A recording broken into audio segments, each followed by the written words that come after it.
Hello and welcome to Catholic Answers Live. I am Cy Kellett, your host, and we got a great show lined up for you. Second hour, Jimmy will be here, Jimmy Akin, and we'll do open forum. Call and ask whatever you like about the Catholic faith or about anything else. That's what we do when Jimmy's here.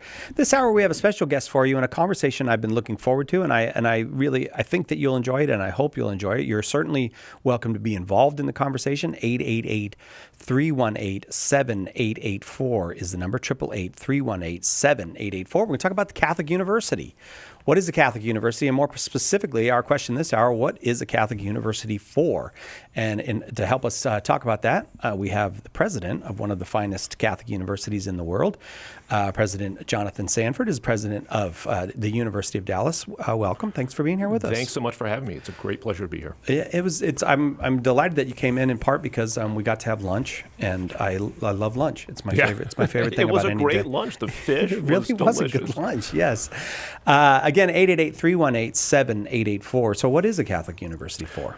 What is a Catholic University for? So John Paul II in Ex Corde Ecclesiae identifies three main things that a university needs to be dedicated towards: learning, research, and the benefit of humanity.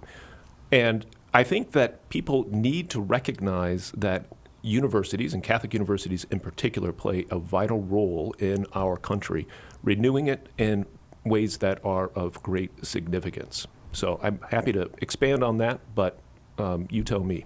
Well, it's interesting you say that because when you think about the great success of the United States, this country in many fields, one of the things that is attributable to, we have vast natural resources, we have many wonderful immigrants and all kinds of gifts, but we've always had great universities in this country. Yeah, we've been blessed with a great university system across the country, many of them old, many of them quite new, and they have different shapes, different emphases. And the University of Dallas has been dedicated to a liberal arts education in the purest sense of that since its origins. And but we also have many elements that you identify with large universities, PhD programs in the fields of humanities, DBA, and MBA and MS in our College of Business, but we're most well known for an undergraduate program that includes a core curriculum that takes the students through the 7 liberal arts,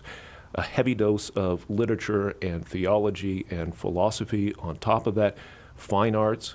We have a campus outside of Rome that most of our students spend a semester studying at and traveling through Europe and really becoming deeply embedded in what the European experience means for Western civilization and the Catholic Church, and then majors that are built on top of that. So it's a fulsome university, but the University of Dallas fits into the network of great Catholic and secular universities in this country.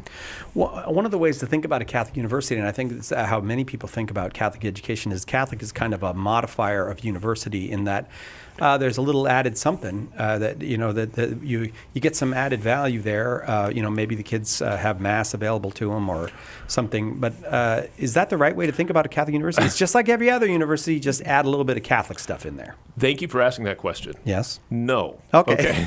So all right, go ahead. It's surprising to me how often I hear that perspective, right? Yeah. So, as though the foundation is a university, and then sprinkle some Catholic stuff on there, right? And it's also a mistake, I think, to think about K-12 education that's Catholic in those terms. But a university specifically is born from the heart of the Church. It's the Church that invented what it is to have a university, what it is to be a university. And I draw a great deal of motivation and intellectual stamina from St. John Henry Cardinal Newman, who in his idea of a university describes the necessity of a genuine university education as drawing upon each of the disciplines. The students need to understand what it is to think well, what it is to think clearly within the field of the natural sciences, within economics, within history. What is it to think well, clearly, and precisely in pursuit of the truth in each of those disciplines, and then to reflect on how each of those disciplines bear upon each other. That is a Catholic thing, and what undergirds it, and this comes out very clearly in Newman's idea of a university is that God is the source of all paths of knowing, because as Thomas Aquinas makes very clear, right, his act of knowing and his act of making are one and the same act, and all knowledge converges again on God, right? So there is an orientation from and towards God that is embedded in the very idea of what it is to be a university at all. And I would argue that that's the case, should be the case at any university, regardless of what modifier you attach to it, right? This idea of many turn towards one, right? University. Yeah. The unification of all knowledge, that's possible when you have a community of learners and researchers who are dedicated to finding the truth in conversation with each other, learning from each other, and both on the faculty side and on the student side, endeavoring on a quest to really discover the source and summit of all knowledge. So without a doubt, those additional features like campus ministry, or at the University of Dallas, we have 2 daily masses on campus and Eucharistic adoration and many other opportunities to deepen your faith. And we're surrounded by religious communities. Cistercians, there's a wonderful monastery that abuts campus. We have a Dominican priory on campus where we just announced that we're going to be fundraising and then building a convent for the Nashville Dominicans, and Wow. and other Catholic communities are clustered around campus. We're in a good relationship with the diocese, but we're independent from the diocese. We're independent from these other religious communities. What attracts them is the idea of the university itself, the intellectual vision, the quest for living a life devoted to the true, the good, and the beautiful. So it's not just an accident of history that it's people who had Christ in their heart and had the sense of the one God permeating their lives were the people who invented the modern university. It's not just that's where it happened, but that's coincidence. Yeah, it's not mere coincidence. And here you get this, you asked about the renewal of culture in the context of what a university is for, right? So the church, in her wisdom, not by means of some fiat bringing forth the university from nothing, but there's a history that led to what became the university that received consistent support over centuries, coming out of the monastic communities, the cathedral schools, and so on. But we need really well-educated leaders. We need really well-educated, well-formed doctors, lawyers, politicians. We need those who will leave the institution of the university to build up the other institutions that are of fundamental importance to the mediation of those virtues that enable people to pursue the good in common within the larger political spectrum. Again, if you'd like to get in on the conversation, we'd love to have you here. 888-318-7884. Jonathan Sanford, president of the University of Dallas, is here as our guest, and happy to talk with you. 888-318-7884. Do you get the sense that I think that there's a growing dissatisfaction with universities in general? I think 2 things. One, I do think there's a lot of people who have it in their mind now, universities are ripping kids off, that they're coming out with too much debt. They're not getting value that's equivalent. And I don't know however you might calculate value to what they're coming out with in debt.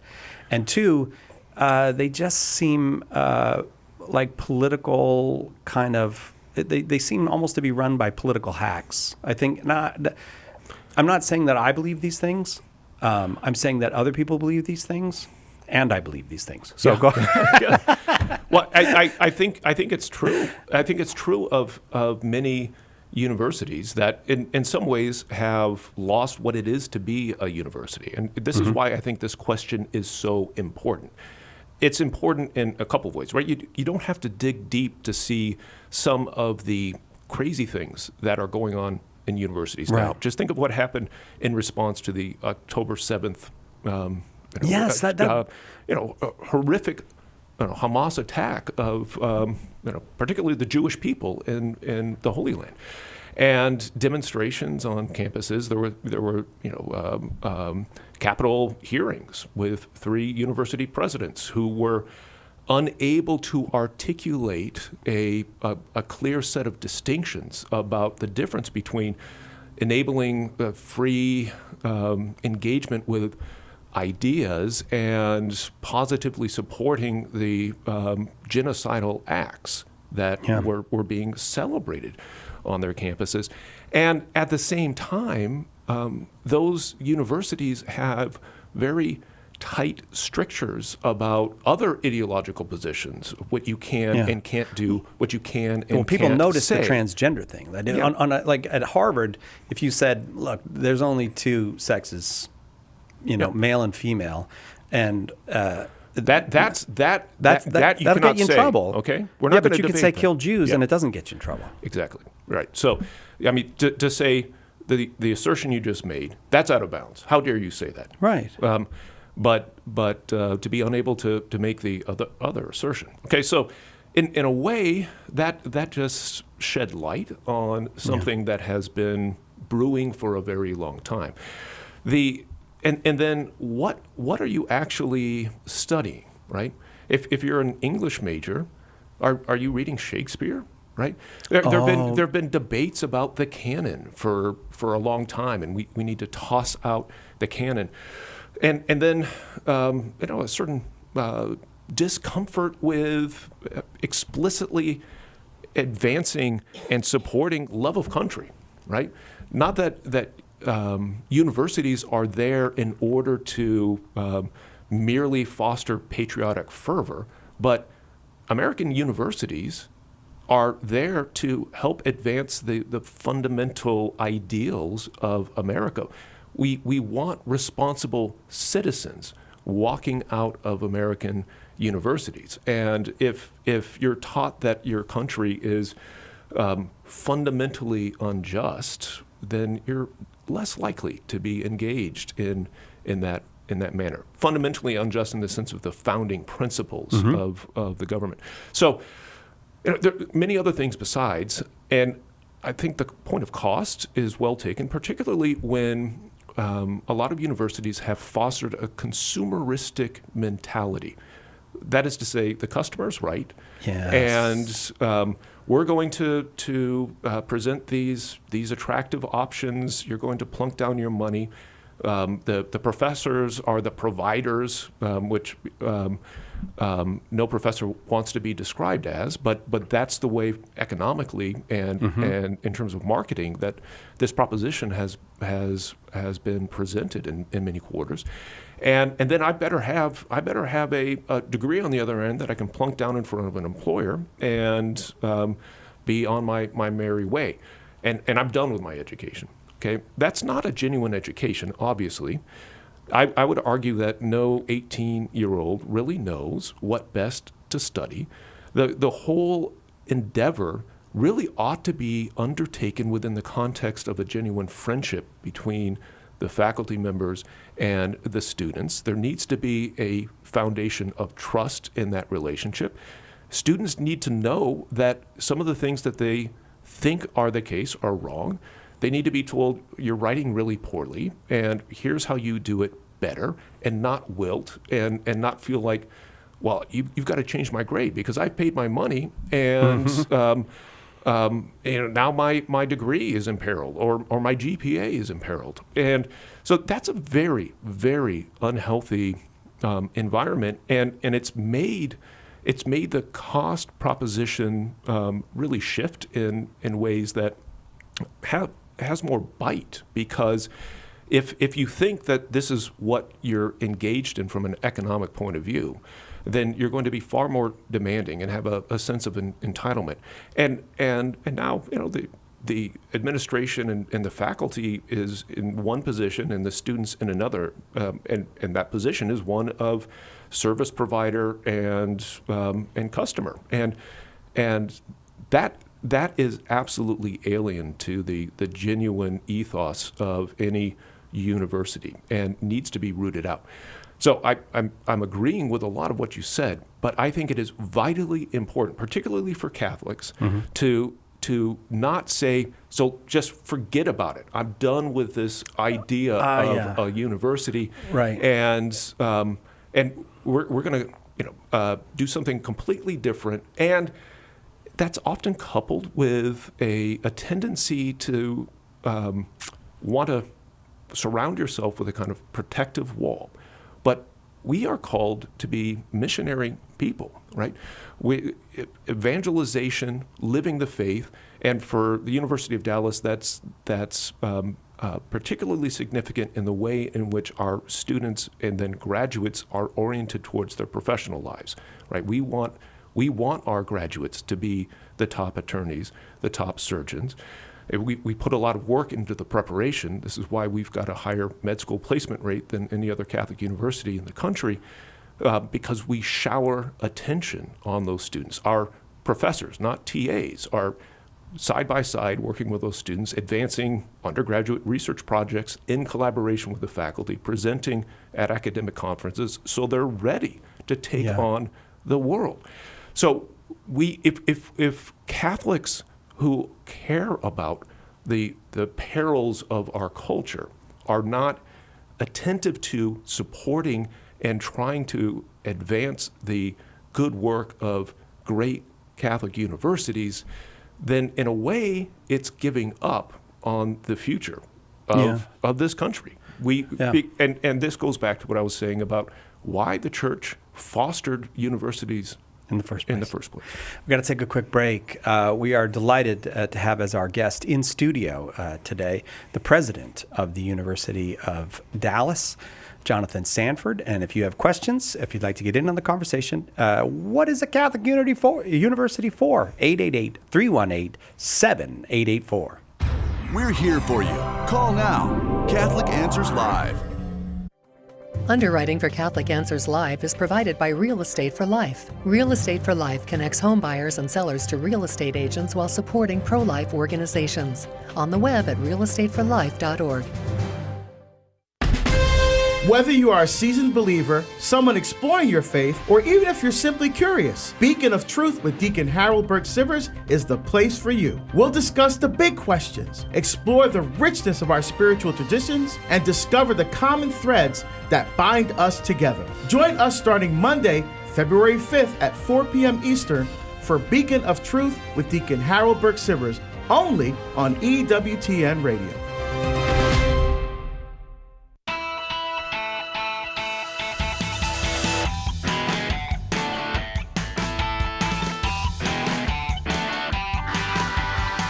Welcome back to Catholic Answers Live.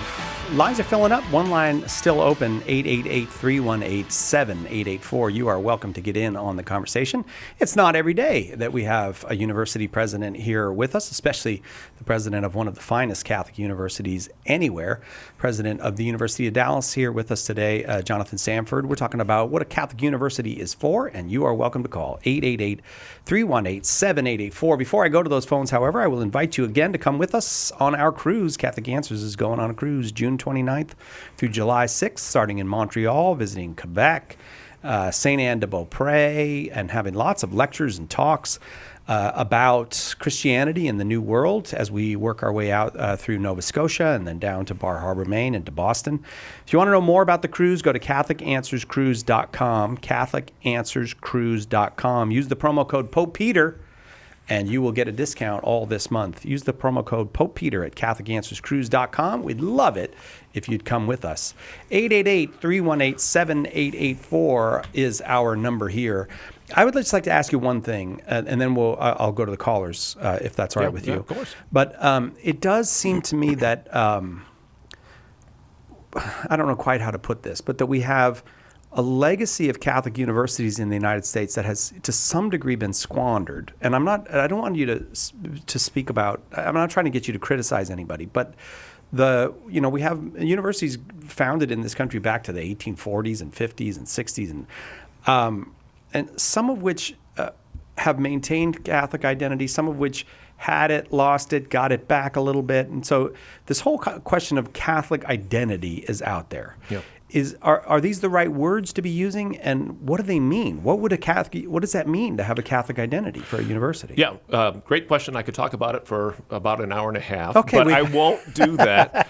If you look at the history, there was a moment in the 1950s where a number of Catholic universities who had really gone a long way in developing their reputation were responding to a prejudice, I would say, that you cannot be serious about your fidelity to the magisterium of the Catholic Church and serious about your commitment to academic excellence at the same time.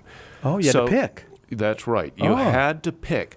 And there were a couple of articles written about this that motivated an agreement called the Land O'Lakes Agreement, where a number of Catholic universities divested their power structure from either their religious communities in significant ways or from their local ordinary. And they said, we need to do this so that we can advance the academic vision of our institution.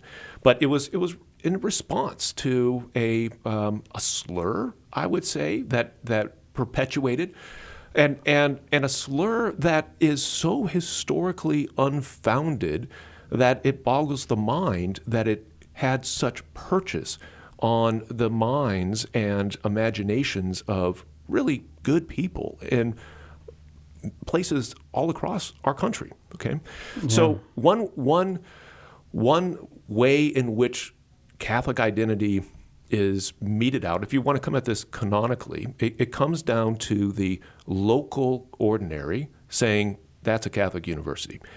And there are different structures. There are diocesan Catholic universities where the bishop and the chancery has a significant role in its governance. And then there are Catholic universities that are run by religious communities. But many Catholic universities sort of put a bit of a gap between either the diocese or the religious community, so that they could protect the academic integrity of the endeavor. I see. Yeah. So if it's a Franciscan school or a Jesuit or Dominican or something, you kind of bifurcate. There's the community. Over here is the university, because we don't want to be under the influence of these religious. That's right. I gotcha. And so here's what I think it's really important for people to realize.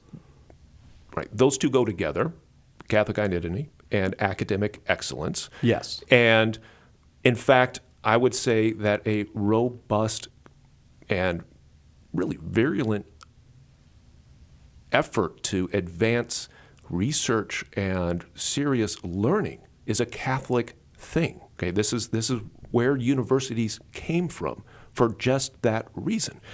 And it would be a mistake to think that it's the job of a Catholic university to function like a seminary. Okay, that's not. Seminaries are great.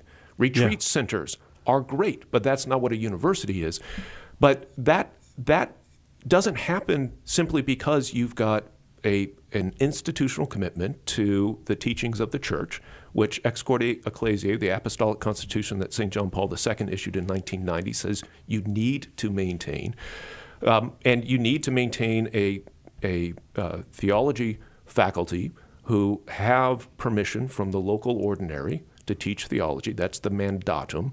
And you need to have a robust outreach to the student body so that they can deepen their own embrace of the faith through the liturgy and other efforts. Those are not distractions to the academic endeavor, because we are not minds who are in bodies and doing one thing in the classroom and something else outside of the classroom. We're integrated wholes, right? We're social, we're rational animals. We live integrated lives. And when you've got a residential experience on your campus, as we do, you need to be really deliberate about your approach to the student life culture. You need to really be thoughtful about the work of campus ministry. And Focus has been a great partner for us as well. They expand the reach of our great campus ministers and our chaplain at the university. But that work is not to be confused with the principal task of advancing knowledge, building the growing body of research, and doing so for the betterment of humanity. Those are the three teloi that St. John Paul II identifies. All right, all calls when we come back. I've been enjoying the conversation. Sometimes I don't go to the phones when I'm enjoying the conversation. So still just one line open. If you'd like to fill it, 888-318-7884. Back with more conversation about the purpose of a Catholic university right after this on Catholic Answers Live.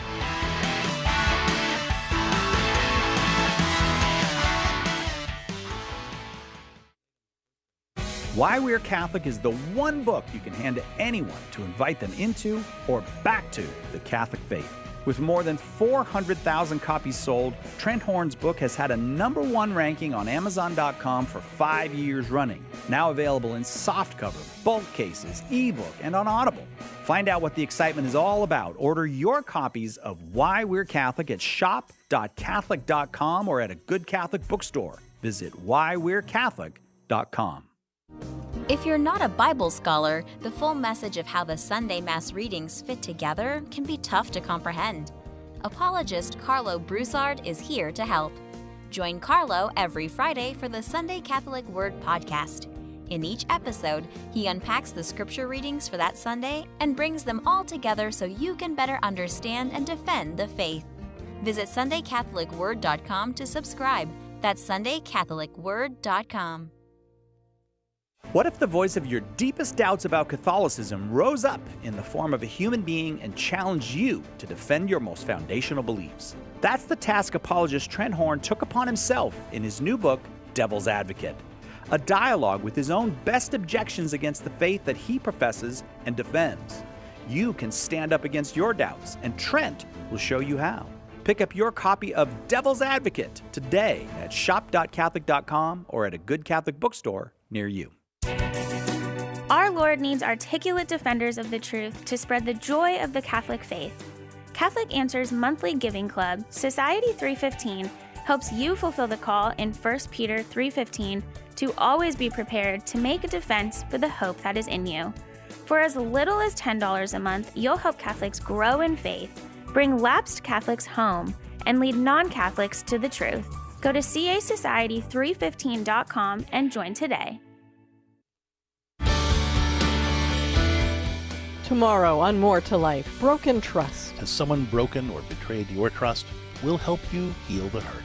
That's tomorrow on More to Life. Now back to Catholic Answers Live.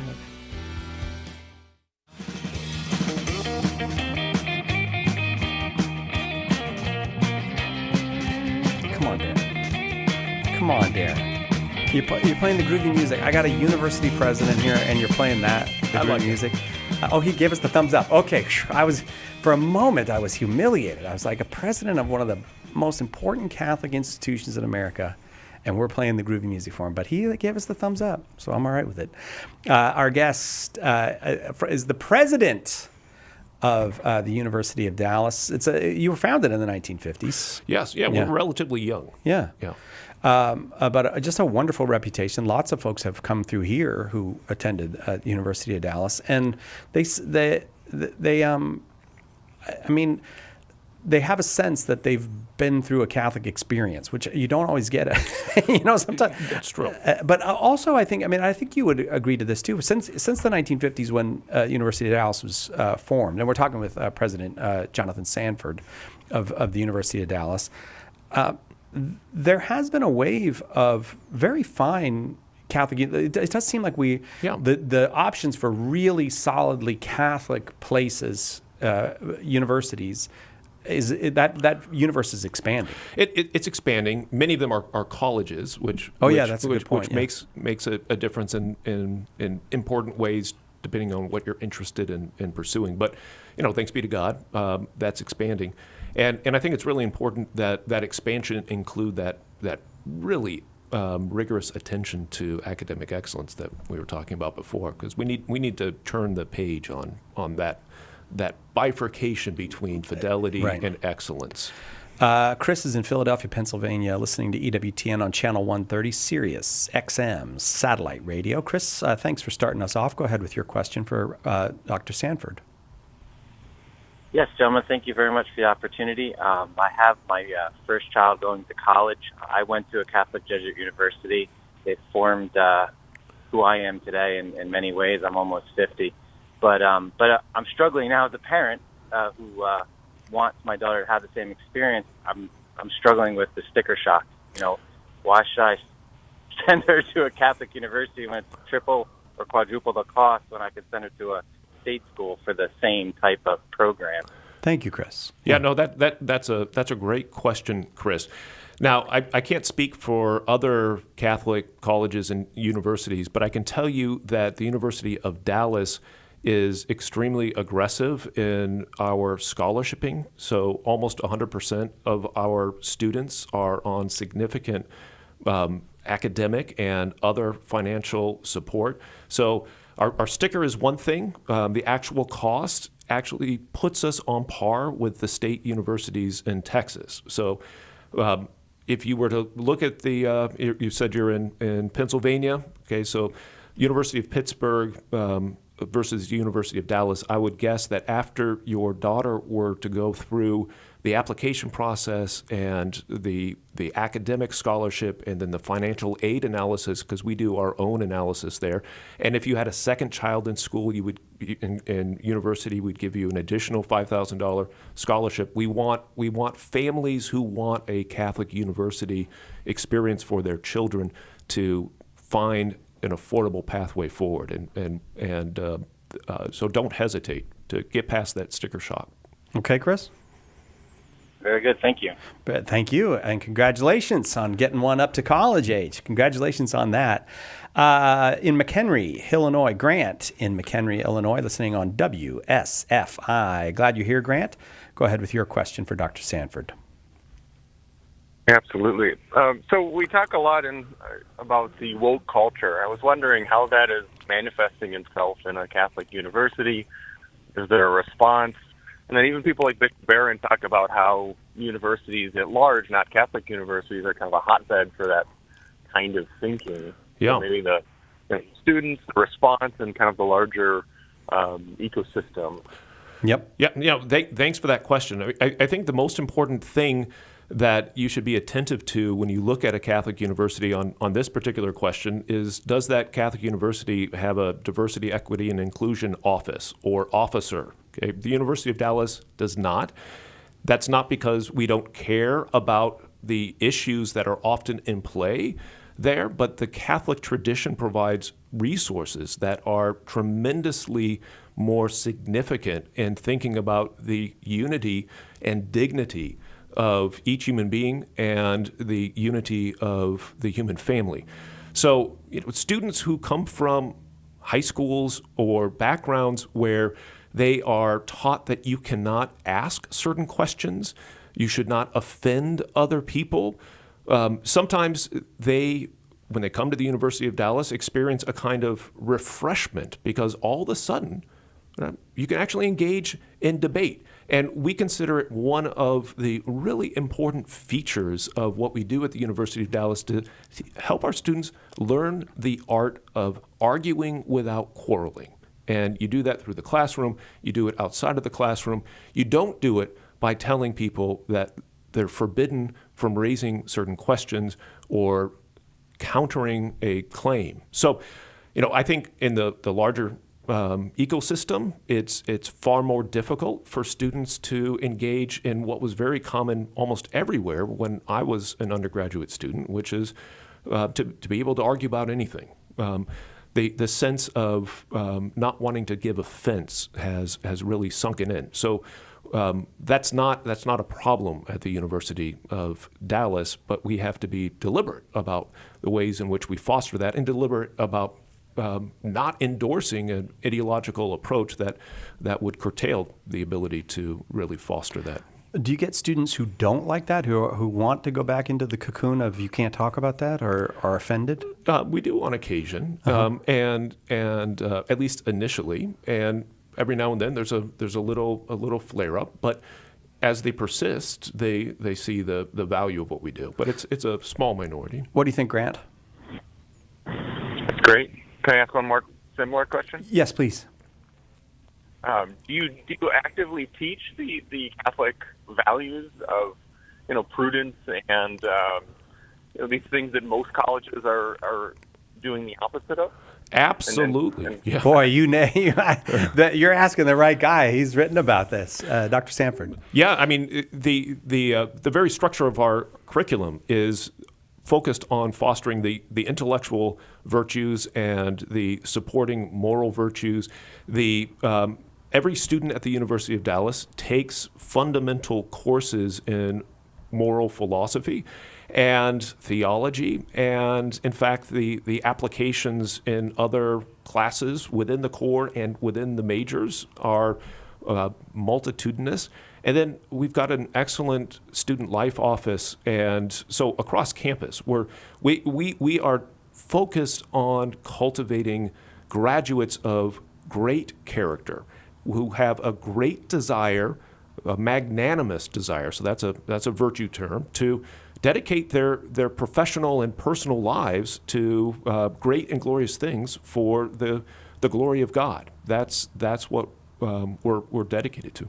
Grant, thank you very much for the call and for the questions. I'm going to keep moving just because I would like to make sure everybody who has called gets on with Dr. Sanford today.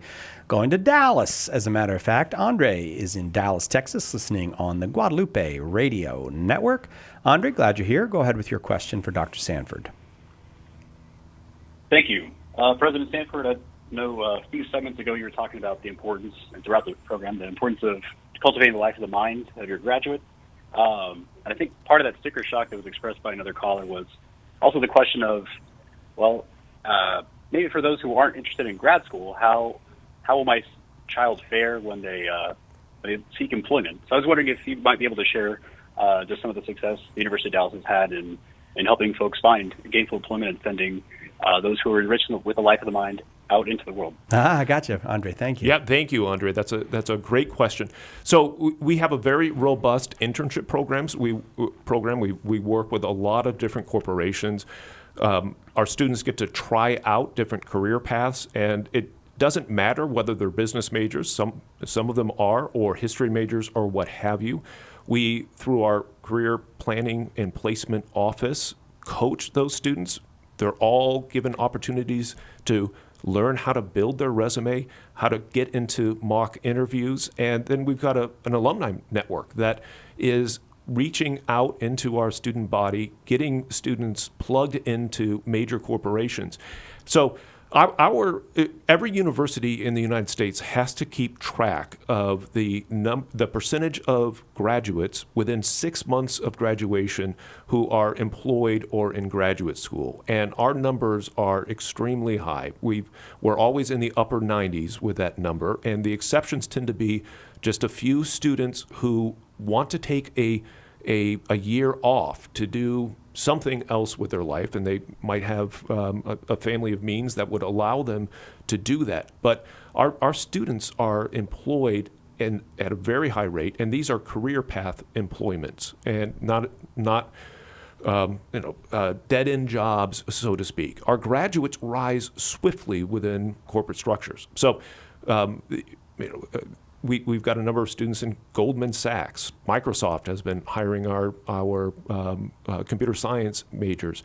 We're beginning to work with a number of new financial industry, and Fidelity has been a great partner. They hired, I think it was 12 of our graduates recently, and they said, we don't care what the major is. We trust your graduates. We know we can teach them whatever technical skills we need them to have. We need people who can think clearly, who can write well, who can speak eloquently, who are going to be able to creatively contribute to our corporation. And this is part of what I mean by saying that we're a university geared towards producing leaders, because our graduates rise quickly within the corporate structures.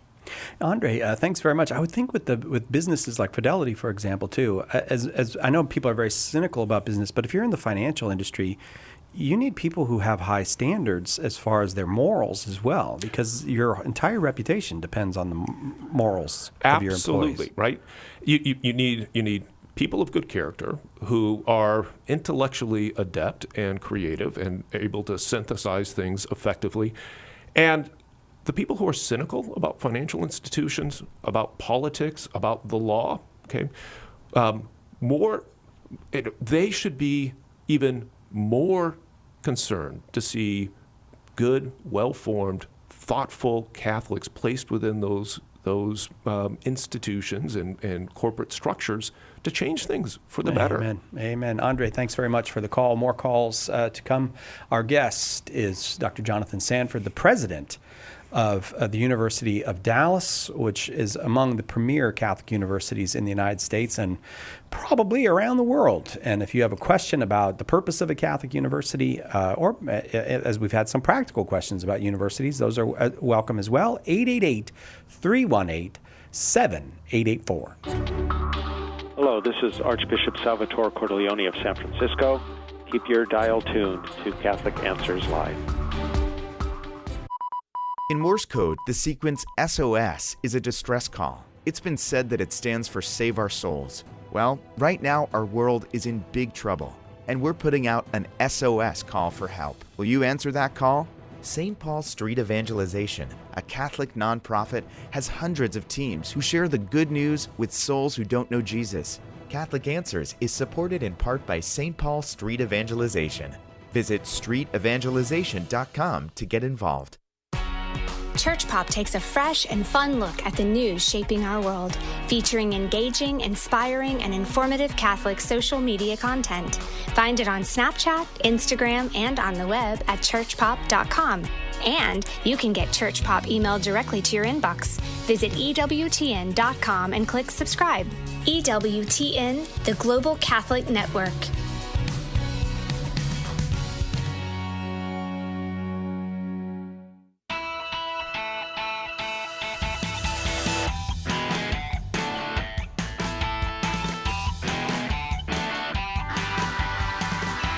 Welcome back.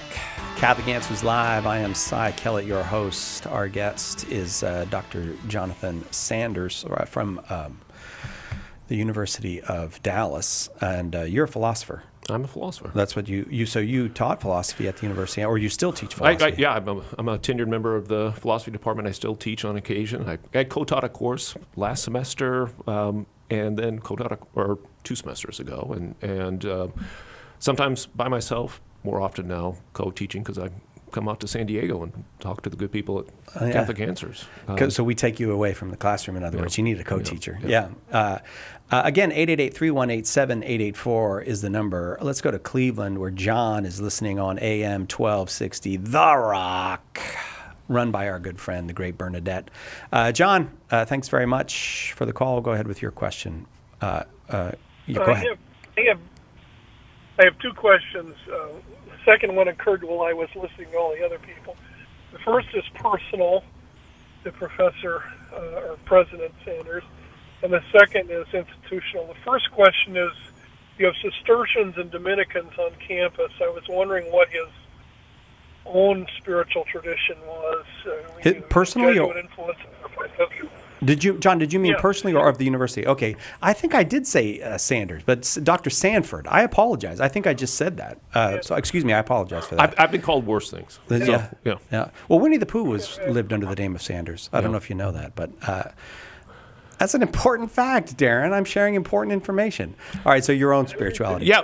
Thanks for asking that question, John. I am heavily influenced by a Dominican approach when it comes to thinking about the relationship between faith and reason. I am a deeply Marian person. Our Blessed Mother has a really important role in my own faith deepening over the years. Our family is much affected by that spirituality as well, where we join each other for family rosaries on a daily basis, or at least a decade, if not the whole.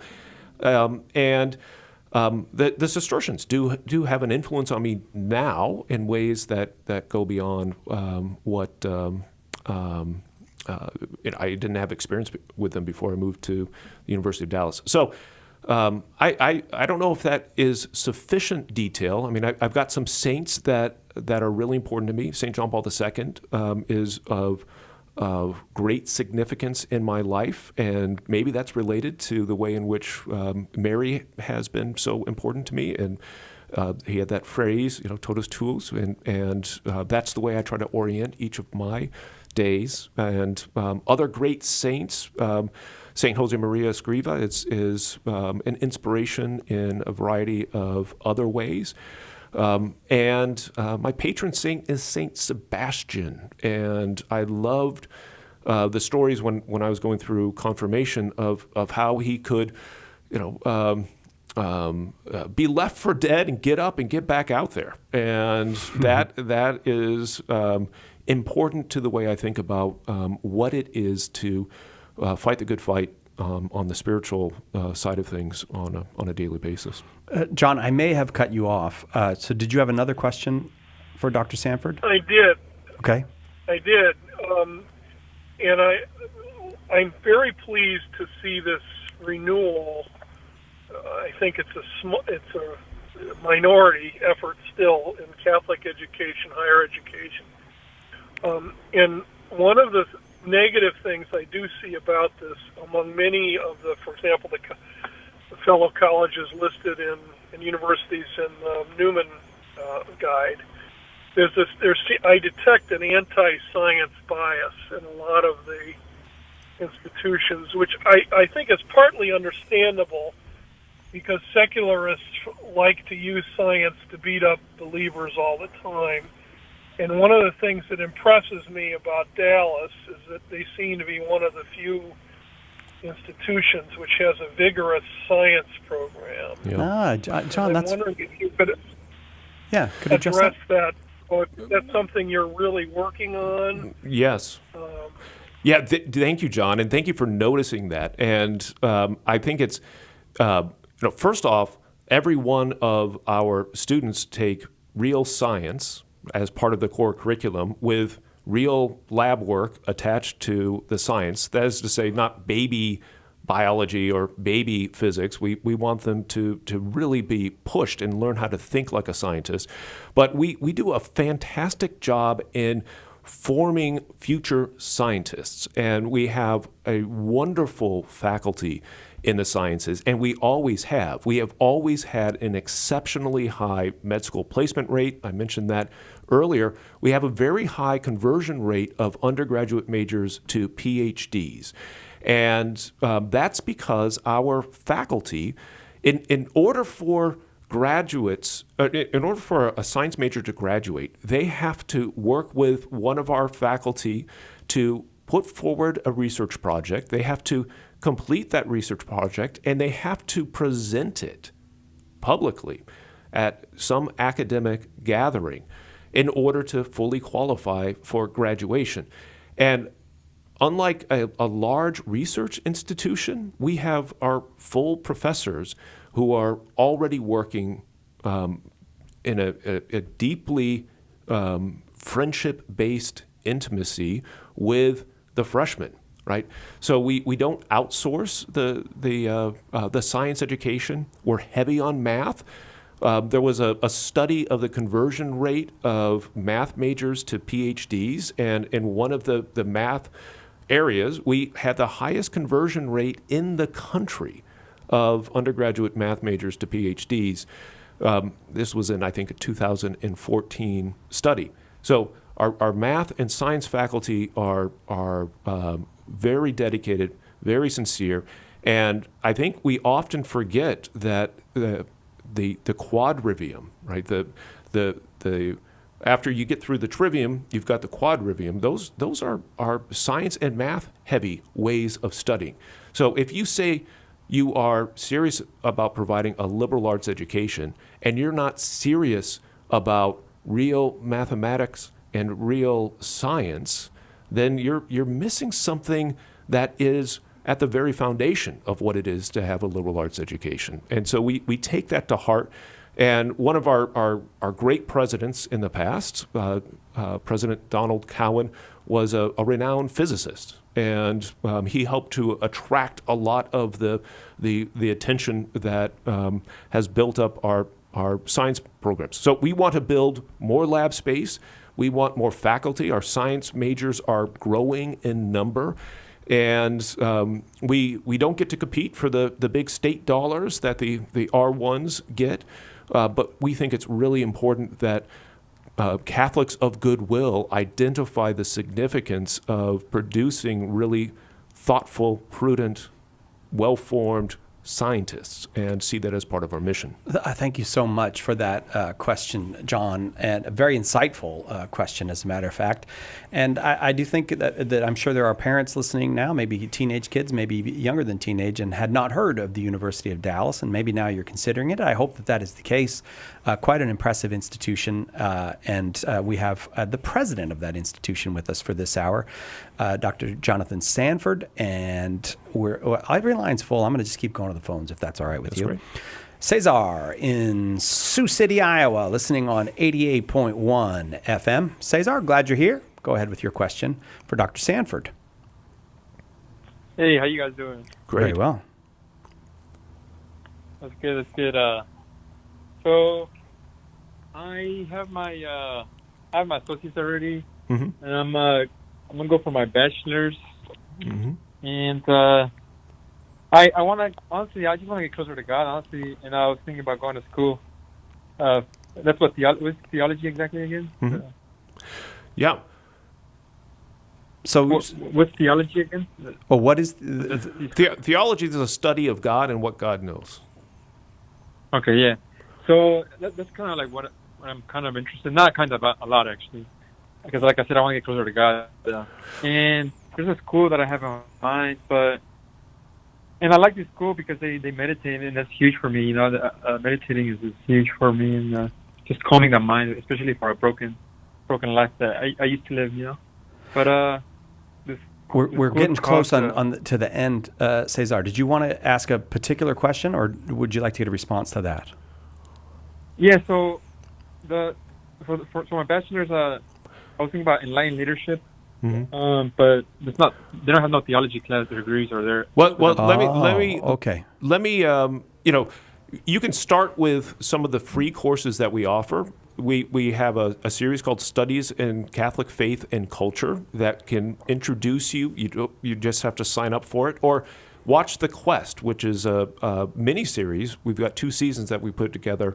You can go to our website. EWTN has been broadcasting that series, and that gives you a crash course on a lot of theology, and then take it from there. Yeah, do watch The Quest. I get that in my inbox, and that's a great service that you've done. I think lots of people are being educated by that. But what do you think about Cesar's point? His attraction to education is he wants to get closer to God. Yep. Does that make sense to you? It does.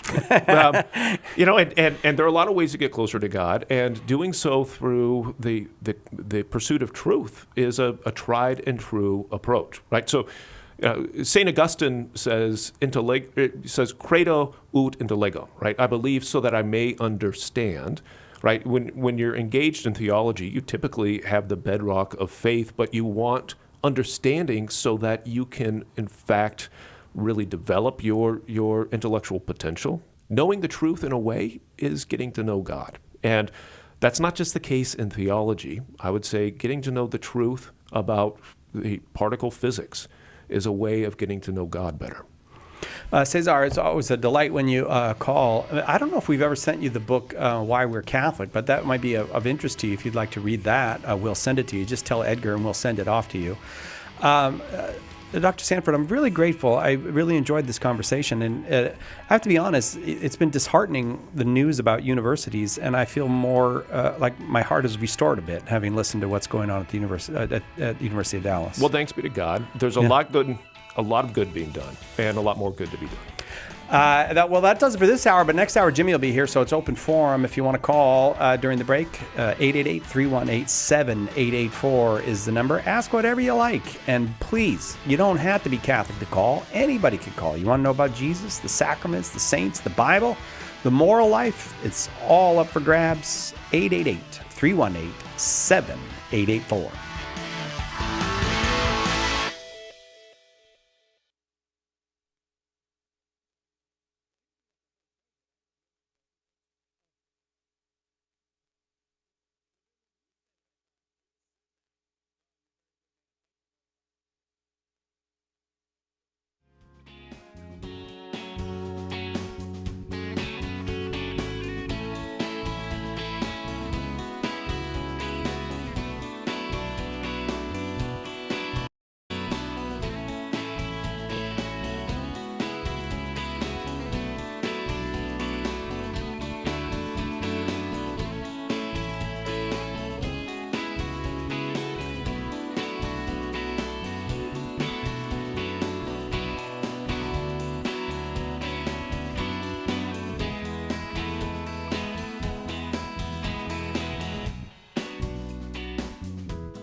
Welcome back to Catholic Answers Live. As promised, Jimmy Akin, our guest this hour, and it's an open forum. You are welcome to call 888-318-7884. Open forum means open to anyone, and when Jimmy's here, it means open to anything. You got a question, and you are welcome to call 888-318-7884. Jimmy, of course, senior apologist here at Catholic Answers, proprietor of Jimmy Akin's Mysterious World, and on Thursdays, I'm always curious about what drops tomorrow on Jimmy Akin's Mysterious World. What drops, Jimmy? Yeah, except I told you yesterday, because I was on yesterday during the second hour, too. Oh, but you may not remember, so I'll refresh your memory. So we're going to be taking a trip to the 1950s. I do remember now. To a family, a Catholic family, living in Seaford, Long Island in New York, near New York City. And they began having very unusual events start occurring in their home. In particular, now some of it was objects moving around, getting knocked over, getting smashed, but an anomalously large number of the events involved the caps of bottles popping off. So you'd have bleach, its top would pop off. You'd have starch, its top would pop off. You'd have holy water, its top would pop off. You'd have all kinds of different liquids that would just have their tops pop off. And sometimes, many times, the caps were screw caps, so they couldn't just come off. They had to be unscrewed, and they would pop off anyway. And so this became known as the Popper poltergeist case. And it was a pivotal case in the history of poltergeists that allowed parapsychologists to swoop in while the activity was still occurring so they could study it up close.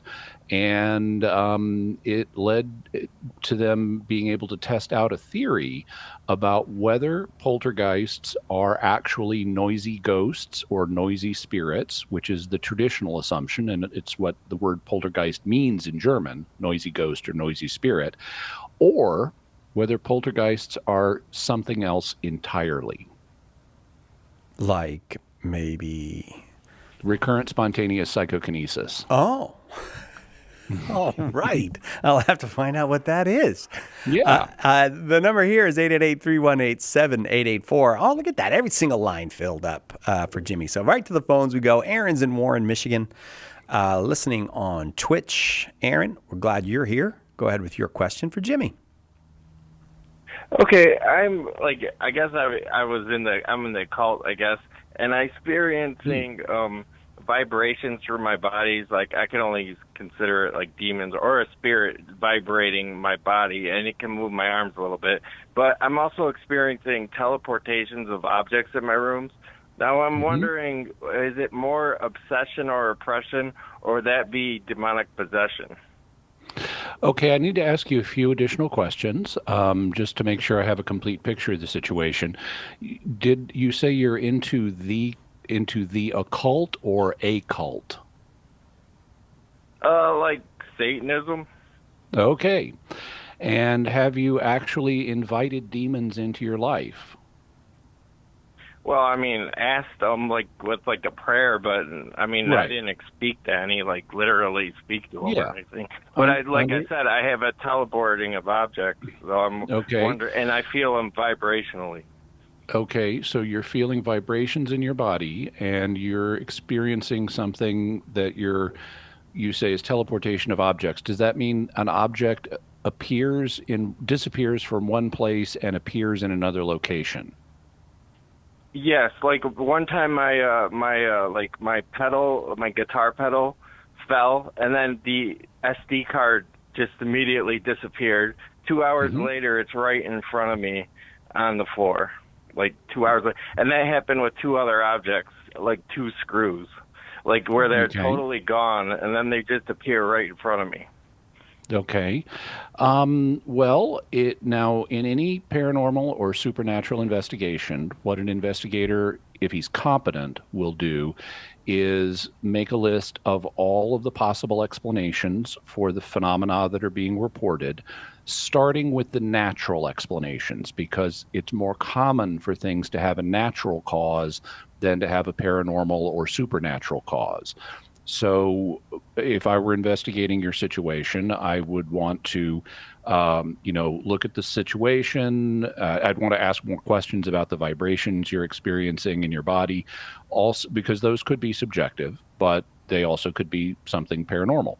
Also, I would want to know about the appearance and disappearance of objects, how far apart the objects were from where they disappeared to where they were found. Could there have been natural explanations, like could someone have moved them and forgotten about it, or could there be pets that moved them or something like that?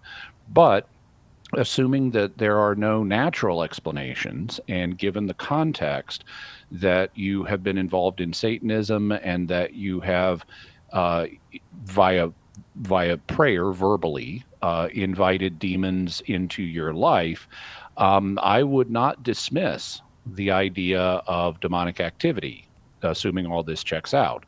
And in terms of the category that it would go in, there are several different categories. Now, you mentioned possession as one of them, and possession is towards the top end of the spectrum. It occurs when a demon takes control of a person and can, for example, speak through them. And it doesn't sound like that's been happening in your experience. So I wouldn't diagnose this as possession, but there are lesser forms of demonic activity. One of them is known as infestation. And infestation occurs when demons are operating in a particular location, like a house or an apartment. And that could affect things in the house or the apartment, like the teleportation of the objects that you described. By the way, there's also a term for that. In parapsychology, that teleportation effect is known as apportation. So the teleportation or apportation you're reporting, if it's paranormal, it could be the result of demonic infestation. Then there are situations where that are short of full possession, where a demon attacks a person. And if the demon attacks the person's body so that there are physical effects, it's known as a vexation. If the demon attacks a person's mind, then it's known as oppression. And if the vibrations you're feeling are physical in nature, and if they have a paranormal cause, it could be demonic vexation because it's your body. You're feeling a physical vibration. On the other hand, if this is more of a vibration you're feeling in your mind, it could be a form of obsession. So those are kind of the categories that would be applied to these kind of experiences. I got to tell you that demons and inviting them into your life is not a good idea. Demons are in opposition to God, and God's highest priority is love. You know, the two great commandments are love God and love your neighbor. Demons are opposed to God, and so they are not into loving God, and they are not into loving their neighbors. And that includes us. They do not love us. They do not wish us well. They want to harm us. They want to harm us spiritually by leading us away from God, which can even result in the loss of a soul, meaning going to hell. They also want to hurt us in other ways. One of the things we see in the Bible when someone is demonically possessed is they experience a lot of bad symptoms. They can have physical illnesses, which are vexation. The demon can torment them mentally, which is oppression. The demon can even seize control of them temporarily and make them do stuff. And it is not fun. So inviting demons into your life is not a good idea. It does not lead to good consequences. So I would advise you to make a break with Satanism. I would invite you to turn back to God because he loves us all, no matter what we've done. So it doesn't matter to God that you've previously invited demons into your life. God still loves you. He still sent his son, Jesus Christ, to die on a cross to redeem you so that you could be eternally happy with him in heaven. And I would turn back to God and say, I made a mistake. I'm sorry. I want your love. I want your protection. I want your help in getting through these things. And then I would talk to a local priest. about these phenomena you're experiencing, either your diocese in Michigan will have an exorcist or will be able to put you in touch with an exorcist that can evaluate the situation. In some cases, a full-blown exorcism is warranted. In other situations, something less than an exorcism is warranted, like prayers of deliverance. But and anybody can do prayers of deliverance. In fact, the Catholic Church has prayers of deliverance that even lay people can say. But I would talk to an expert if you're having physical phenomena occurring in your house, like things disappearing in one place and reappearing in another. I would bring an expert into this and get an expert evaluation and determine what may need to be done from there. Aaron, also, do you mind if I ask, have you ever been Catholic in your life? Have you ever been baptized or received into the Catholic Church? No, but I've been baptized like the other Protestant. But okay. I was wondering mainly, though, how can they move my arms if they're not necessarily possessing me? Well, if they can move physical objects, and our arms are physical objects, so they could move an arm without seizing control of your personality. Just like if I was in the studio in California, I could grab Cy Kellett's arm and move it, but I'm not seizing control of Cy's personality. Possession is really when you cease to be mentally in control of yourself and something else starts speaking through you. There's an alternate personality that's manifesting, and you haven't described anything involving like an alternate personality taking control of your body away from you and speaking through you and so forth like that. So it sounds more like vexation and possibly obsession to me rather than full-blown possession. That's not to say, though, if you keep on this path that it couldn't turn into full-blown possession, because once demons are messing with someone, they don't want to just stop. They'll want to press and make things worse for the person if they can. So it's important that you turn to God as quickly as possible and say, God, I made a mistake. I want your help. You could say things like the Lord's Prayer, the Our Father. You could also say the Rosary, even though you're not Catholic. Going to church is a great idea, because one thing demons don't like is things that are holy. And the more holiness you can bring into your life, the less the demons are going to like it, the sooner they're going to go away. And deliverance prayers is one way of doing that.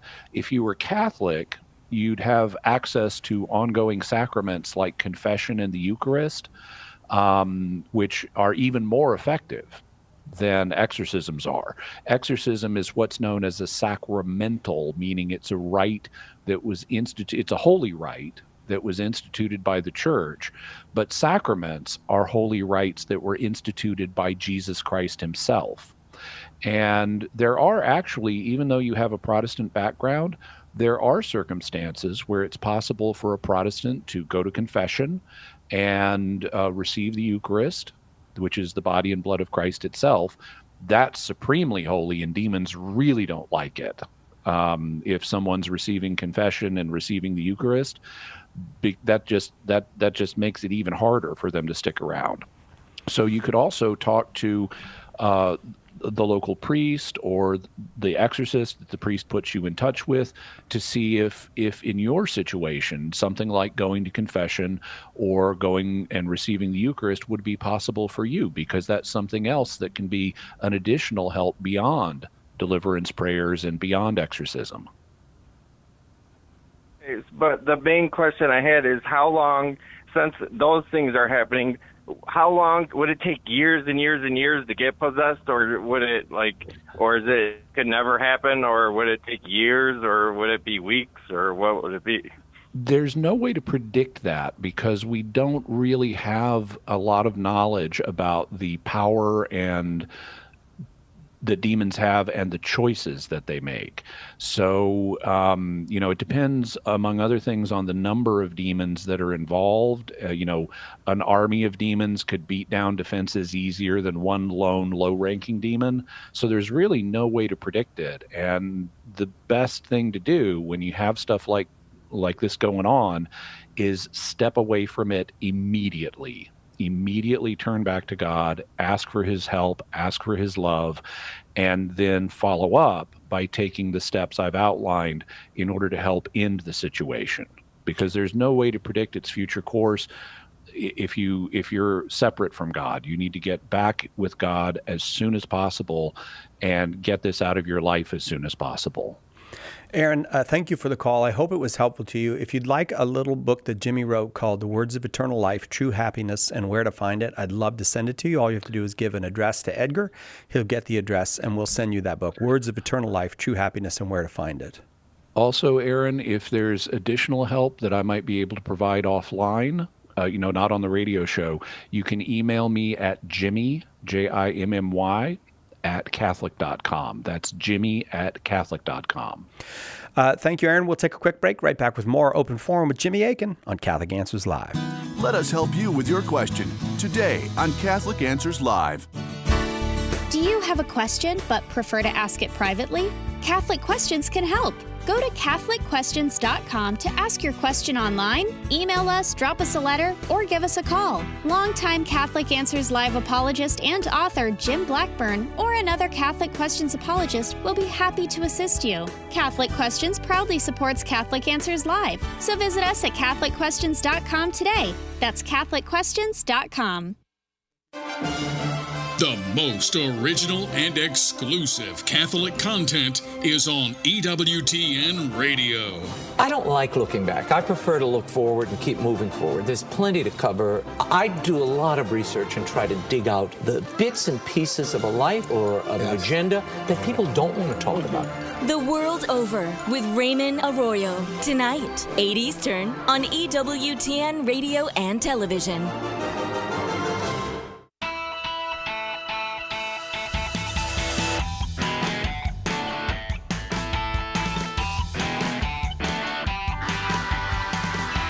Welcome back. Catholic Answers Live, Open Forum. Were you suspecting that we didn't mean open? Yeah, we mean open. Anybody can call. Anybody can call. 888-318-7884. Jimmy Akin, our guest. Trevor is in Omaha, Nebraska, listening on our app, the Catholic Answers Live app. Trevor, welcome. Go ahead with your question for Jimmy. Hi, guys. So I was looking for a way to clearly explain the difference between form and substance, and in the context of explaining the Eucharist to somebody. Okay. These are philosophical terms, and they're used slightly differently in different philosophical systems.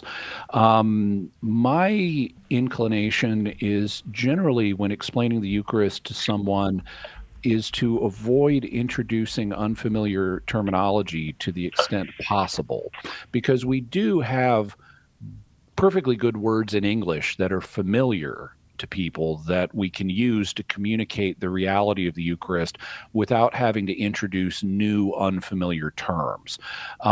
Basically, though, when we talk about the substance of the Eucharist, we mean the reality, the thing that's really there. And when we talk about form, or sometimes it'll be called accidents, we mean the appearances, what it appears to be. But we don't have to introduce terms like substance or form or accidents in explaining the Eucharist. We can simply say that Christ said that the bread and wine that are consecrated at Mass become his body and blood. And so they really are him. After the consecration is done, it's no longer bread and wine that are there anymore.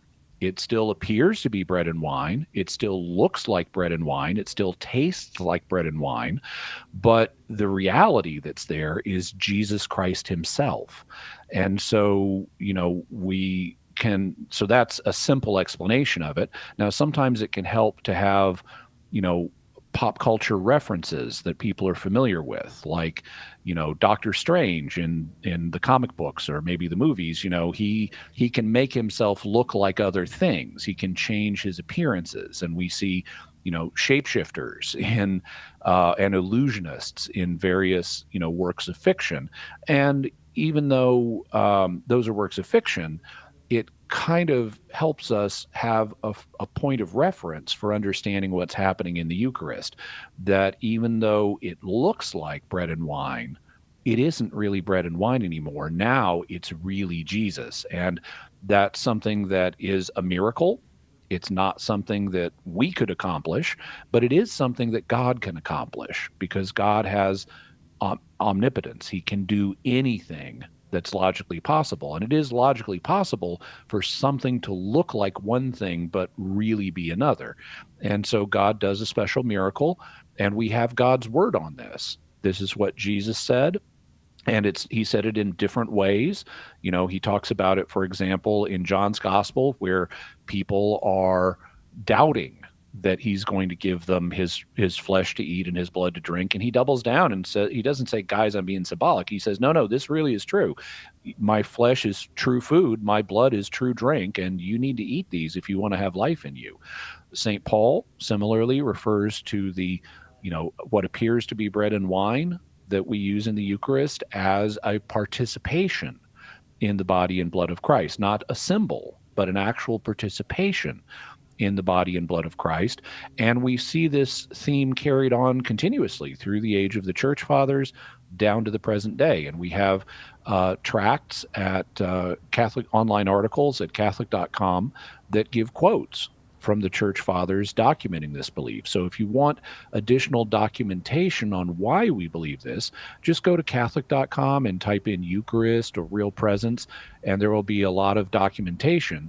But basically, terms like form or accidents refers to the appearances, and substance refers to the reality of what's present. But my inclination, unless the person brings up those philosophical terms, is to avoid the philosophical vocabulary and just say simply, it appears to be bread and wine, but after the consecration, it's not really bread and wine anymore. It's really Jesus.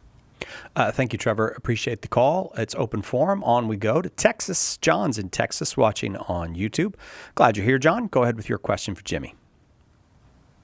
Hi, Mr. Aiken. I hope you and Mr. Keller are both doing well this evening. Thank you. My question today is regarding 1 Corinthians 11, verses 7 through 9. Mm-hmm. How would you respond to the claim that Paul is contradicting the Genesis account of creation and teaching that women aren't made in the image of God? I'm sorry, what's the verse that you mentioned from Paul? 1 Corinthians chapter 11, verses 7 through 9. Okay, so this is the famous passage about women and head coverings. And in verse 7, Paul says, "For indeed a man ought not to cover his head, because he's the image and glory of God, but the woman is the glory of man.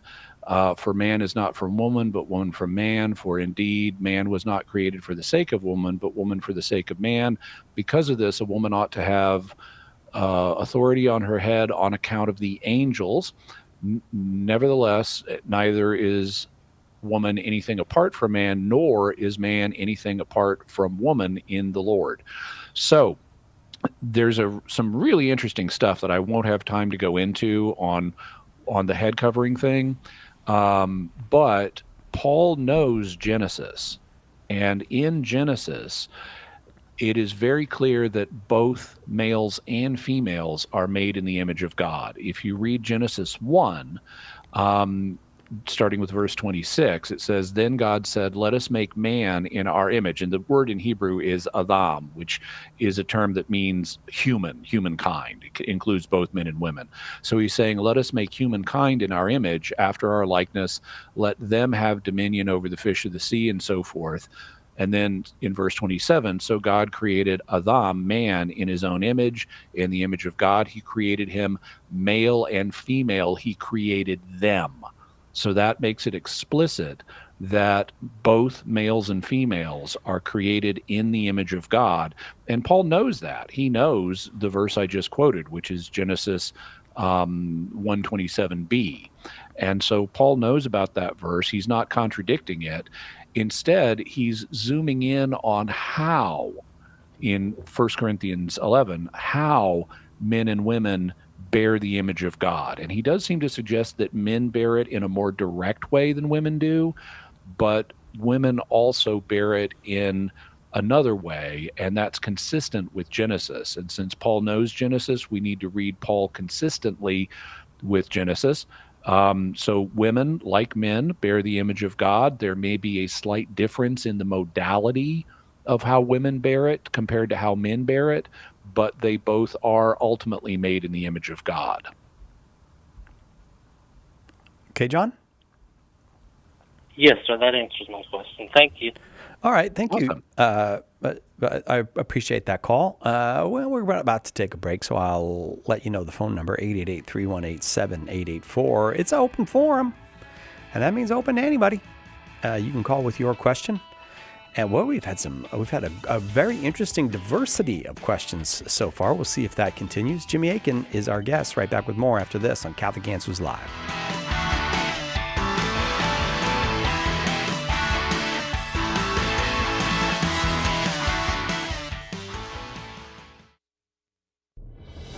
When the resurrected Jesus appeared to disciples on the road to Emmaus, they didn't recognize him until the breaking of the bread.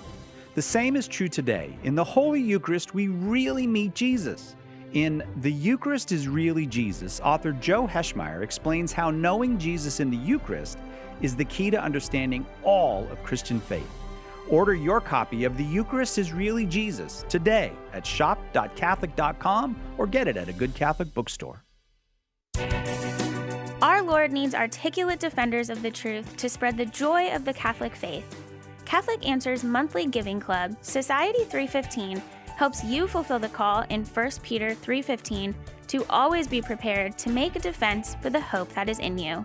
For as little as $10 a month, you'll help Catholics grow in faith, bring lapsed Catholics home, and lead non-Catholics to the truth.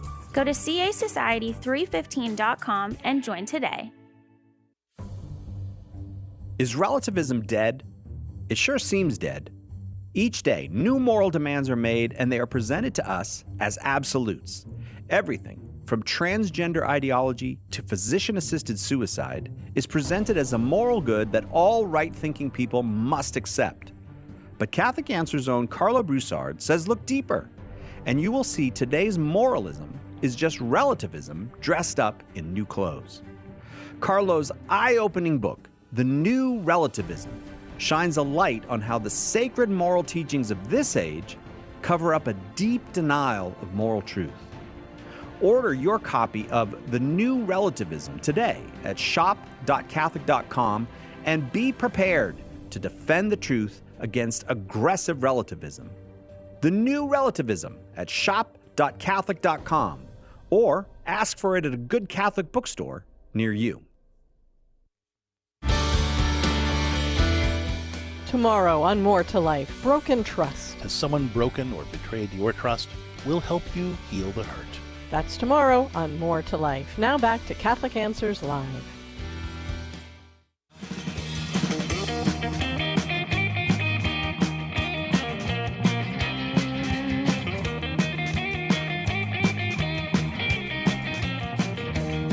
Welcome back to Catholic Answers Live. A little bit of groovy music for you there. Jimmy Akin, our guest, open forum this hour. Lots of folks on the line. So we will crank our way through it. And we'll go to Michael in New York watching on YouTube. Michael, thank you for the call. Go ahead with your question for Jimmy. Hey, guys. Thanks for taking my call. Hi. Jimmy, I really enjoy your Mysterious World podcast. Thank you. So I'm a Catholic, and I'm thankful for Sacrament of Confession, right? Mm-hmm. Sorry, I'm a little nervous. Oh, don't be nervous. We're all friends here. Yep.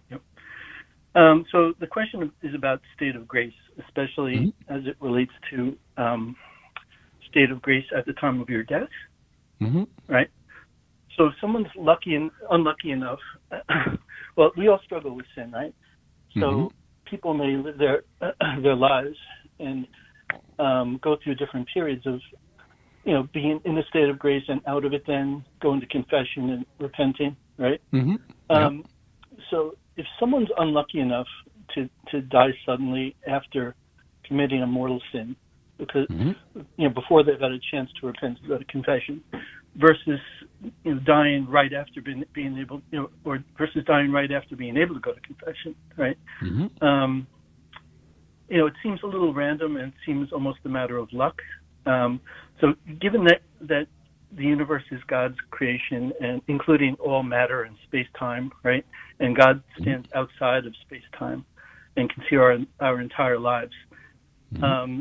Why does the church seem to hold that the final state of grace at the moment of death is, a huge determining factor in one's salvation, even if the vast majority of that person's life was spent in a state of grace? Okay, so God is outside of time, but we are not. The church understands that only God is truly outside of time in an eternal now. All created beings, so that includes us, that includes angels, that includes everything that's created, is inside of time. Now, time may not always work the same way. There might be different kinds of time. We don't know about that. But all created entities, including us, are inside of time. And we, instead of being eternal beings that are outside of time, we are everlasting beings. So we start at a certain moment in time, and then we go forward from that point forever and ever. And we have a certain period at the beginning of our existence, between the time we come into existence and the time we die, where we make free will choices. And we can either choose to embrace God's love and his grace, or we can choose to reject it. Now, it's important to understand that this process isn't simply a mechanical one. So it's you mentioned going to confession and being unlucky enough to die before you get to the confessional. That's not going to be the ultimate determinant of whether you're saved or not. It's possible to be reconciled with God before you get to the confessional through what's known as perfect contrition, which is a rejection of sin based on love of God. So even if you haven't yet gotten to confession, if you have rejected your sin and say, oh, that murder I committed, man, that's inconsistent with the love of God and neighbor. I wish I had never done that. Okay, well, then you can be forgiven of the murder you committed. So it doesn't matter how bad the sin is. If you've already rejected it before you get to confession, you're still going to be reconciled with God by that fact. You've turned back to God's love and his grace. And so the sacrament of confession is something we need to do, and it's a help for us in turning back to God, but you're not going to die simply because you're not going to go to hell simply because you didn't make it to confession. If you die in a state where you are still clinging to that murder and saying, oh yeah, I don't care if that's against God and against love of God and love of neighbor, I'm glad I murdered that person. Well, then you are dying in a state where you are rejecting God's love. You've said, I don't want that. I don't want his love. I don't want to love my neighbor. I want to do this other thing. And so once you die, God is not going to force himself on you. Now, and so you'll continue in that state, but there is an element of what you could think of as luck, since it's unpredictable exactly when you're going to die in most situations. So there is an unpredictable element to when you're going to die, and that's part of the divine mystery. It's in particular, it's part of what's known as the mystery of evil. But we can say that God's going to be fair with everybody. And, since none of us know when we're going to die, we need to live in anticipation of death. We need to, think about, what if I died right now? Am I right with God? And we know that we don't know when we're going to die. So we need to live. Any one of us could drop dead. We shouldn't be paranoid about this because the odds of dropping dead suddenly are very low, but it's possible that any one of us could have an asteroid fall on us, or a nearby, chemical plant could explode, or we could have an aneurysm or a heart attack. None of us know exactly when we're going to die. So we need to plan our lives in anticipation of dying and what would happen if I unexpectedly died now. We don't want to be paranoid about that, but we need to take that into consideration. And if we don't take that into consideration, then it's kind of our responsibility. If we choose to live in a way that says, I don't care when I'm going to die, I want to commit these murders. Well, okay, then you're living in a way where you fundamentally turned away from God. And after the time of choosing is over, after your death is over, God won't force himself on you, but it's kind of on you, because he gave you the grace in life to be able to turn to him, and you chose not to. You chose to reject love. Now, there is a mystery here. There are a couple of mysteries. One of them I've already mentioned, which is that we don't know the time of our death, so that's a mystery to us. But there's another mystery as well, which is a mystery being something we can't know for ourselves. It's something, if we know it, God has to tell us about it. And that is the fact that after our death, we no longer have decision-making ability to turn to or from God, that death confirms our final life choice.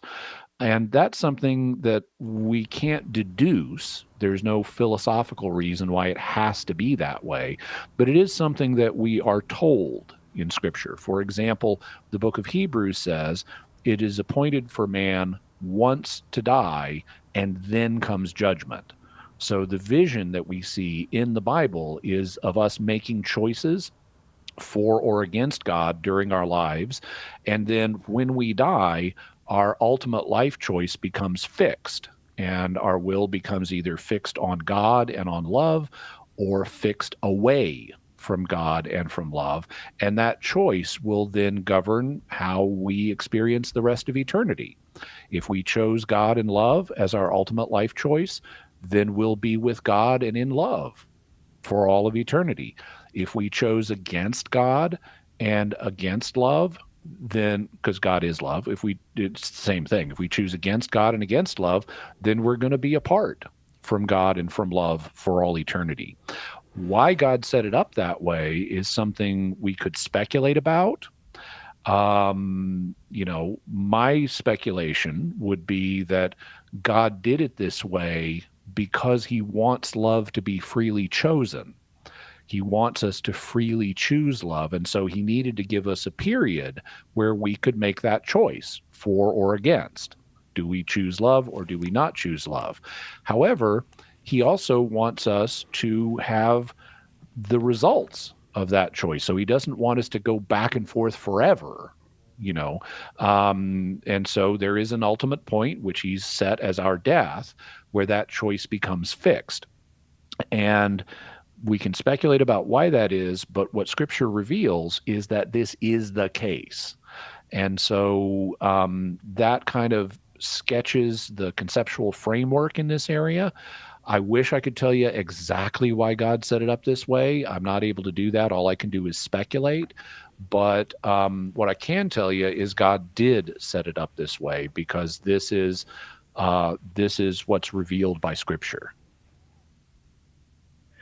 I think that makes a lot of sense. I guess you get into a little bit of a mechanical mindset when, depending on how it's presented, right? In terms of just getting back into that state of grace. Like I've even heard of, a priest saying that if he was ever in an airplane that was, in the process of crashing, that he would stand up and give a general absolution to everyone on the plane. Thank God. That seems mechanical, though, to me. It's like... Well, so the thing here is that as I mentioned with the previous caller, sacraments are rites that were instituted by Christ, and as part of that, they carry a promise that if you do this right, in accordance with what Jesus said, you are promised God will give you his grace, as long as you're not putting a barrier in the way. So what confession does for us is it gives us that grace even if we haven't turned away from sin because of love of God. I mean, you have to turn away from sin to go to confession. You need to say, I reject those sins. I want God's help to avoid them. But even if you don't have that perfect motive of love of God, God will still give you the grace, and he will put his love back into your heart. So, so confession is kind of a guarantee of you will get his grace through this act as long as you're open to it. But it's not necessary. You don't have to go to confession if you otherwise, are willing to go to confession and do reject sin out of love of God. You will receive his grace even before you get to confession. But it's still important to go to confession, partly because it's God's will and partly because it's a guarantee that you'll receive the grace. Michael, thanks. Got to take a break. Right back with more Open Forum with Jimmy Akin on Catholic Answers Live. Hang on. Catholic Answers Live will return in a moment. Underwriting for Catholic Answers Live is provided by Real Estate for Life. Real Estate for Life connects homebuyers and sellers to real estate agents while supporting pro-life organizations. On the web at realestateforlife.org. One of the biggest mistakes a Christian can make is to try to do good without God's help. St. Therese said, when we trust only ourselves and not God, our soul becomes incapable of virtue. Her remedy? Works of charity. And the greatest work of charity is to share the gospel. At St. Paul Street Evangelization, a Catholic nonprofit, we encourage you to share the gospel with someone who doesn't know Jesus. Catholic Answers is supported in part by St. Paul Street Evangelization, streetevangelization.com. EWTN, teaching the truth. Oh my, you know what? She was put in the right place at the right time with the right people, and it just exploded from there. Thank God. I listen to EWTN, and you guys are on my radio, on my phone, 18 hours out of 24, and the TV is off. I just love your program. I wanted to tell you guys that Catholic radio is just the greatest thing in my life.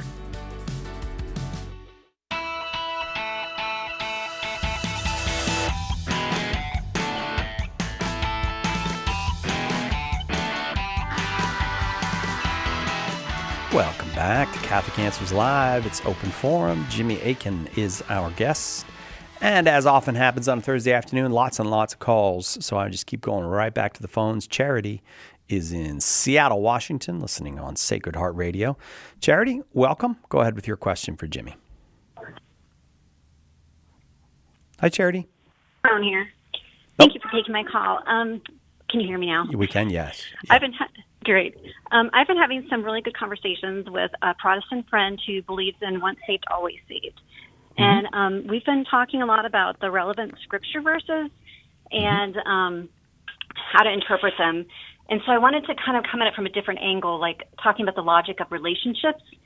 And I thought if we're in a fully loving relationship with God, then we must be capable of freely choosing to walk away from that relationship, to be able to reject him, and then you're rejecting our salvation, because it's not true love if it's not freely given. But then I thought about the angels and the saints in heaven. Yep. And they can't really reject God, but they are still truly loving him. So I was trying to figure out how, I'm like kind of stuck there. How do we square those two things together? So the way I look at it is God, because I'm sensitive to this fact that, in heaven, we're not going to be turning away from God, just like the angels are not going to be turning away from God. Their wills are confirmed in good. That doesn't mean that they don't have free will. They can still choose among different good things, as far as I know. It just means they're never going to choose anything evil. But in this life, we do have the freedom to choose not only good things, but also evil things. And there does seem to be a connection between that quality and what God wants. And we can see how, if you took away someone's love, let's suppose you had a magic love potion that you could give to someone and it would just make them fall in love with you. That would be wrong to manipulate someone that way. And even though they genuinely love you after they've taken the love potion, there's something missing here. They didn't freely choose to love you. You took that choice away from them. And there's something wrong about that.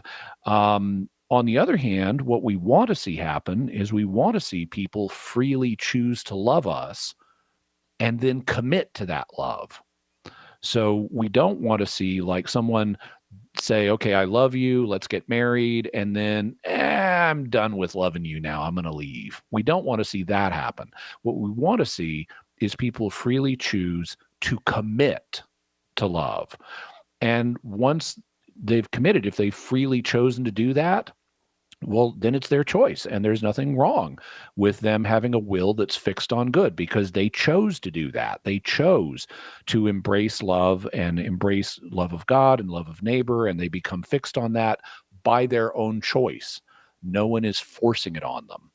And so it seems to me that the way God has set it up, it allows that. It allows us a period where we can, and God did the same thing with angels. In theology, this is called the period of probation. We know how probation works in humans. We're not quite as sure how it works in angels. But basically, God gave both us and angels a time where, because we're all inside time, a time where we could choose for or against him in the sense of, are we going to choose to have our wills fixed on God, or are we going to choose to have our wills fixed away from God? And so when we make that choice, it's by our own free will. And so it's not like God has fed us a love potion that takes away that choice. So he's respecting our freedom. But we ultimately do get to a point where we've freely chosen either for God or against God, and that's what determines our fate going forward from that point, which is, in humans, the moment of death. Does that help shed any light? I think it's not so much that God wants us to be perpetually free to choose between good and evil. He wants to give us the opportunity to choose to commit to him or choose to commit away from him. Charity? Yes, that is helpful. I'm wondering if my Protestant friend is going to come back at me and say, well, that would be the nature of like a saving relationship, that once you have been saved, then it's kind of similar to maybe what happens at death or what happens when angels made their choice. And they could, your Protestant friend, if they're a believer in eternal security, they could come back and make that argument and say, yeah, and the moment of faith is the moment you commit. But then you have a couple of responses that you can follow up with, which is, well, except it's not true, as human experience shows, that our will becomes fixed on good the moment we first have faith. You can have people, as Jesus points out in Luke's version of the parable of the sower, you can have people who have faith for a time and then lose it. And it doesn't say there was anything wrong with their faith or it was fake faith or anything like that. They just don't have it forever. And people can have faith in God. They can reform their lives. And then human experience shows they can fall back into sin by their own free choice. So it's clear that in this life, our wills do not become fixed on good. The other thing you can point out is that Scripture contains lots of passages warning Christians against falling away and being lost. St. Paul, talks to the Philippians about work out your salvation with fear and trembling. So our salvation's still being worked out in some sense. He talks to the Corinthians in 1 Corinthians 6. He says, don't be deceived. Don't trick yourself about this. People who do the following things will not inherit the kingdom. And he's talking to Christians. He's talking to the Corinthians. They've already been baptized. They already have faith in Jesus. And yet he says that there are these people who do these things will not go to heaven. So don't fool yourself about this and say, I'm a Christian, therefore this doesn't matter to me. In 1 Corinthians 11, St. Paul also talks about how we need to continue in the faith if we're going to be saved. And St. Paul tells the Galatians, if you're trying to be saved now by being circumcised, you have fallen from grace. So falling from grace and being lost is a real possibility for Christians if they choose to turn their back on God and his love. Charity, I'm going to leave it there and try to get some more folks on with Jimmy. Thank you for the call. I hope that was helpful to you. I'm going to Michigan. Jacob's in Michigan, listening on our app, the Catholic Answers Live app. Jacob, go ahead with your question for Jimmy. Hi, Cy Kellett. Hi, Jimmy Aiken. Hi, Jacob. We are getting near the end, though. I should have probably said that to you. So if you could give Jimmy a chance. Please proceed immediately to the question. Yeah, no. Absolutely. So what is the Catholic response to the Epicurean paradox? Okay, so I have an understanding of the Epicurean paradox, but I need to hear your version of it in order to respond to your version. How would you pose the Epicurean paradox? Is that evil exists, and then can God prevent evil? If it's yes, then does God know about all the evil? If it's yes, then does God want to prevent evil? If yes, then why is there still evil? And then it kind of becomes a circular from there. Yeah, this is a version of what's sometimes called the logical problem of evil. If God is all-knowing, all-good, and all-powerful, then he has the knowledge and ability to end evil. Evil exists, therefore God must not be all-knowing and all-powerful and all-loving. This, whether you call it the logical problem of evil or whether you call it the Epicurean paradox, it is not generally accepted among philosophers these days as a successful argument. Most philosophers who are skeptics on this question tend not to use this logical version because they're easy answers. The easy answer is that there can be a good reason for tolerating evil, such as you're going to bring about an equal or greater good out of it. So God doesn't desire evil in and of itself, but he allows evil because out of that evil that really does happen, he's going to bring about an equal or greater good. An example that I often use is getting your child vaccinated. The vaccination involves an evil. It causes pain and fear in the toddler who's getting it. But we as adults know that by allowing the child to go through this pain and this fear, it's going to spare the child much worse suffering later on by immunizing the child to diseases that the child would otherwise catch that would be much worse than getting a vaccination. And so we as parents, as loving parents, can allow our children to go through painful experiences like vaccination that will ultimately help them more in the long run. And if we can do that with our children, then our Heavenly Father can do that with us. And so as the Catholic Church teaches, this is in the Catechism, that God would not allow any evil if he wasn't going to bring about an equal or greater good from that evil. And so that's the fundamental reason why God allows evil in the world, and it harmonizes with him being all good and all knowing and all powerful, because his will is to bring about ultimately the greater good. And that's consistent with his goodness, as opposed to not allowing the evil and truncating the amount of good that would be done in the world. So it actually increases the amount of good in the world by God allowing evil. So that's kind of a short version of how one can respond to the logical problem of evil. There's obviously more to say there.